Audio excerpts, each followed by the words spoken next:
Hi friends, young rebel star Prabhas present తను నటించిన చిత్రం కల్కి 2898 ఏడి చిత్రం జూన్ 27న ప్రపంచవ్యాప్తంగా రిలీజ్ కాబోతుంది.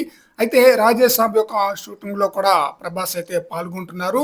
ఈ మూవీనే కాకుండా మరో 3 చిత్రాలు కూడా తను నటించాల్సి ఉంది. ఆ 3 చిత్రాల్లో ఏది ముందు ఏది వెనుక అనేది ఇంకా క్లారిటీ కూడా రావాల్సి ఉందన్నమాట. కొందరేమో స్పిరిట్ అన్నారు, ఆ తర్వాత సలార్ 2 అంటున్నారు, ఇప్పుడేమో అను రాఘవపూడి డైరెక్షన్ లో అని చెప్తున్నారన్నమాట. అయితే ప్రభాస్ యొక్క ప్లానింగ్ ఏంటో అర్థం అవట్లేదు అనమాట ప్రభాస్ ఫ్యాన్స్ కి.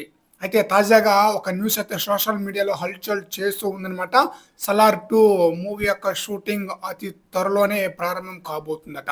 సలార్ 2 ప్రీ ప్రొడక్షన్ పనులు సైలెంట్ గా జరిగిపోతున్నాయట. మే నెలలో షూటింగ్ మొదలు పెట్టడానికి అన్ని కూడా ప్లానింగ్ చేసుకున్నట్లుగా తెలుస్తుంది.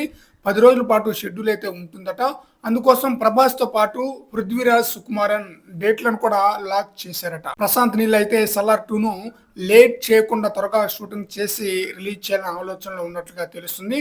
ప్రభాస్ రాజాసాబ్ చేస్తూనే సలార్ 2 చిత్రీకరణలో పాల్గొంటారన్న న్యూస్ అయితే వినిపిస్తుంది. రాజాసాబ్ అయ్యాక అను సినిమానే ఉంటుందా, స్పిరిట్ మొదలవుతుందా అనేది తెలియలేదు. అయితే సలార్ 2 మాత్రం వచ్చే సమ్మర్ అంటే 2025 సమ్మర్లో రిలీజ్ అయ్యే ఛాన్స్ అయితే ఉందన్నమాట. మరి చూడాలి. సలార్ 2 యొక్క షూటింగ్ సైలెంట్గా స్టార్ట్ అయిపోతుంది. సలార్ 2 మూవీ ఆడియన్స్ని ఏ విధంగా ఆకట్టుకుంటుందో చూడాలి.